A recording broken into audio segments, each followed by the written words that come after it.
অনেক ভুল করছি, অনেক অন্যায় করছি। অনেক মাফ ভুল করে কি দাও। একে একে কদে কি কি ভুল করছো আমি একটা একটা আমি করে কও। আসলে মানে কোন কোন বিষয়টা বলবো আমি না বুঝতেছি না ভাই। আমার মাথায় আবারও কোনো কয় কিছু। বুঝতেছি না ভুল তুই করছস তুই জানোস না কি কি ভুল করছস পাগল না এটা আমি কি কি ভুল করছি আমার জীবনে 7 বছর বয়সের পর থেকে আমার সব মনে আছে মানে এই যে বন্ধু বানাইছি এটা আমি ভুল করছি, আমার এটা উচিত হয় নাই। আমার স্বামীর অগোচরে যাইয়া এই বন্ধু বান্ধব বানানো আমার উচিত হয় নাই। আমি ভুল করছি। এই দেখা সাক্ষাৎ করা না উচিত বন্ধু হয় বান্ধব নাই। তো মন নাই কিছু না বন্ধু থাকতেই পারে, এটা আছে। কিন্তু এটা তো বন্ধু না এটা কি বন্ধু বলে আর রাত্রি যাপন করা বা ই করা ঘোরা করতে পারেন, এই ভুলের সাথে জামাই জানবে কোন বন্ধুর সাথে জানতে যাইতেছে সেটা তো জামাই সহ যাবে হ্যাঁ বল কি কি ভুল করছস একে একে কও আমি কোনো আমার আমার কারোর সাথে কোনো সম্পর্ক নাই। আমার নিশাতের সাথেই 1 বছর ধরে পরিচয়, ওর সাথে আমি লাস্টে 2-3 বার দেখা করছি। এইটাই আমার ভুল হয়েছে, আমার দেখা অন্যায় মানে হয়ে কি? গেছে। আমি ওই যে রাত্রি যাপন করছি, আমি রাত্রি যাপন করছি। কোথায় করছো এটা আমি রাত্রি যাপন করছি। কোথায় এটা জায়গার নাম কও এটা আমি শুনি আমি মনে সান্ত্বনা দিতে পারবো কহ আমি তো মনে কি কি জানো, হ্যাঁ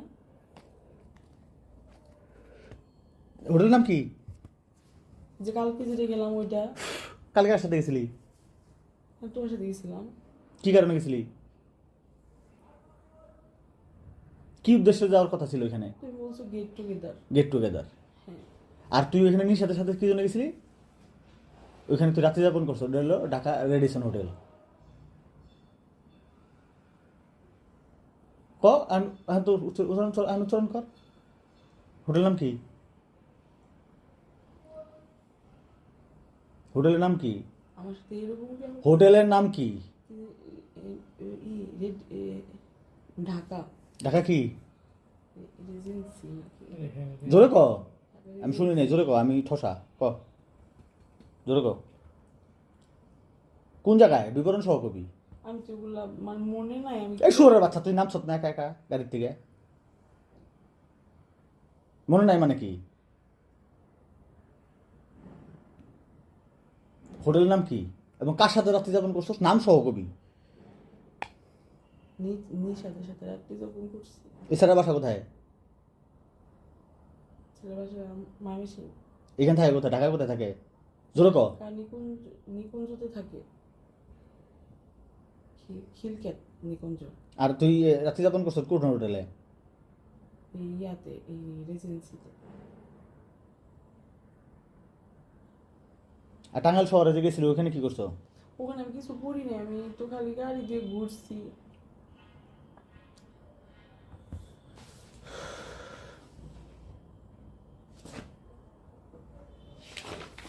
ওখানে শুধু গাড়িতে ঘুরছস হ্যাঁ ওইখানে গাড়ি দিয়ে। ওখানে কার বাসায় যাস নাই না,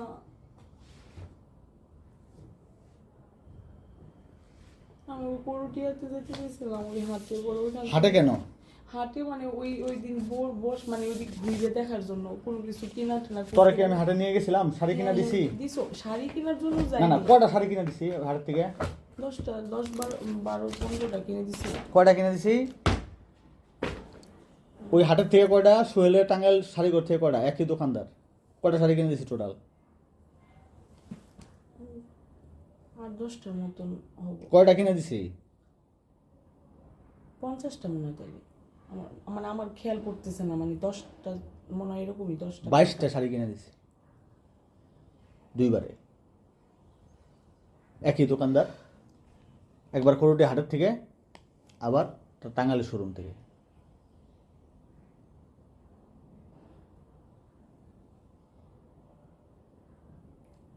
$35,750 শাড়ি সাথে একটা লুঙ্গি আমার ফিরিয়ে দিছিল আর তার 3 দিন পরেই না 3 দিন আগে না তার 1 মাস আগে গেল বছর ডিসেম্বরে আরং থেকে তোরা আমি 19,272 টাকার ড্রেস কিনে দিলাম জানুয়ারিতে জেলখানার থেকে বাইরে এসে দিলাম 35,500 টাকার শাড়ি আর ডিসেম্বরে তোরা কিনে দিলাম 20,000 কত হইলো কত হয়েছে ওইসব 500 টাকা লাগতো তুই কথা কস না কে তুই কি রুস্তামি করতে গেছিলি না আমি যাব তা তোর মুখের জবান বন্ধ হয়েছে কে 55,000 হইলো। তুই বিয়ে করছিস না কয় বছর হয়েছে? 6 বছর। কয়টা শাড়ি কিনেছ? শাড়িটার কিনা দিনি আমি। আরং থেকে কয় হাজার টাকা মার্কেট করে দেয়? দূর বেটা। আর অন্তত বছরে কয় টাকা করস মার্কেট, লোকাল মার্কেট থেকে? না, লোকাল মার্কেট বেশি না। 2-5 হাজার সর্বোচ্চ।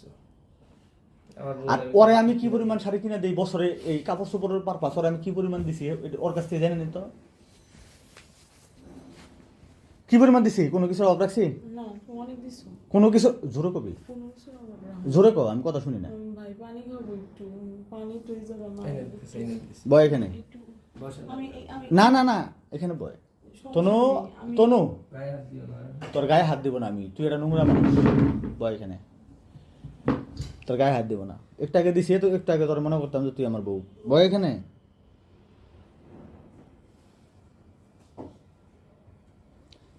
আবার কি হলো? ভাই আসবেন না। আটকা, আটকা মানে কি? পানি দে। এখন তুই ক, তুই আর কি হস? তুই আর কি হস কত রাতের থেকে? ভাই ভাই, এখন তুই ক, তোর বোন যদি বিয়ে করার পরে পরপুরুষের সাথে এরকম রঙ্গলীলা কইরা বেড়ায়, ওই জামাই যদি ধরে, বোনের শাস্তি কি হইতে পারে? বয় না, কি হইতে পারে? শাস্তি তো মেলা দেওয়া যায়। আমারে কিন্তু কথা পেঁচাইস না মালিক। এই তুই ওর বাইশ 2 মিনিটের মধ্যে কথাই গেলাইছ। না, কথা শিখে আলাই দিছি। হ্যাঁ দেখতেছি তুই একই সুরে কথা কইতেছ। এখন ভাই গেছিস তুই, এই জন্য ওর জিনটা তোর মধ্যে ভর করছে। কি হইতে পারে ক? মোবাইলটা দাও, মোবাইলটা দাও তনু, মোবাইলটা দাও তনু, আমার মোবাইলের মধ্যে তনু, বিশ্বাস করেন কিছু নাই। মোবাইলটা দাও। হ্যাঁ, বিশ্বাস করেন আমার মোবাইলে আমি এমনি সব ডিলিট করে রাখি। মোবাইলটা দাও। ও কিছুই পাবো না। আমার মোবাইলটা মোবাইলে দাও। অন্যান্য দরকারি জিনিস আছে। আমি অন্য করছি দেখবো না। আমার মোবাইলের মধ্যে কিছু নাই। শুয়োর। আচ্ছা আচ্ছা আচ্ছা, আমি আমার একটু বোঝার চেষ্টা করো। হ্যাঁ, মোবাইলটা দে, মোবাইলটা দে। মনির একটু তোমার সব কথা আমি শুনছি। মোবাইল দে। আমার মাফ করে দাও, আমি তোমার পায়ে ধরছি, মাফ করে দাও প্লিজ, মাফ করে দাও আমারে। আমারে তুমি একটু আমারে শান্তি দাও। আমি না, কিসের আমারে শান্তি? প্লিজ, কি শান্তি? আমার প্লিজ মাফ কি করে শান্তি? দাও প্লিজ। মোবাইলটা দাও। আমার মাফ করে দাও আমারে, না আমারে তুমি অন্যায় করো না। আমার মাফ করে দাও। অন্যায় আমি করছি, আমি আমার এগুলো মাফ বাইর করে করবো। দাও। তোমার যে না, তুমি অন্যায়। আমার জন্য তোমার যে শাস্তি, আমার জীবনটা নেওয়া বাদ দিয়ে না, তুমি না। আমার জন্য যদি তুমি আমার আমি কি আমারে তোমার জীবনে তুমি জায়গা মান করে সম্মান নষ্ট করতে চাও তাও করো, আমার না, কোনো না। আফসোস নেই, কিন্তু মাপ চাই। কিসের মান সম্মান? আমি মামা মানে যে নাকি যা পর- করতে চাও, হ্যাঁ আমি থাকা অবস্থায় পরের পুরুষের সাথে রাত্রি তুমি- যাপন করে তার সম্মান আছে রে? তুমি আমারে না, আমার সম্মান নাই, আমার মাফ তাহলে করে তুই এটা দাও। কোন সম্মানের কথা কইছিস? আমার মাফ এই কোন করে দাও। সম্মানের কথা কইছিস? আচ্ছা আমার মাফ করে দাও, আমি পায়ে আমার গায়ে ধরছি, ধরবি না, গায়ে ধরবি না, না। আজ আমি মাপ তুই চাইছি। আমার ছোলে টাচ করবি না। তাহলে আমার মাফ করে দাও। তুই আমার শরীরে আমি touch করবি কি করবো? আমি আমার যাইতে দাও, নাহলে মাফ করে আমার এটা কিছু তো করবো, আমি কি করবো? এখন মোবাইলটা আমি দাও। মাপ চাই, মোবাইলটা আমার দাও। এরকম করো না। কি করছি আমি? আমি আমি শুধু তোমার কি কেউ মারছে? না না মাপ না চাই- মারছে কেউ তোমার? আমি মাপ চাই। তোমার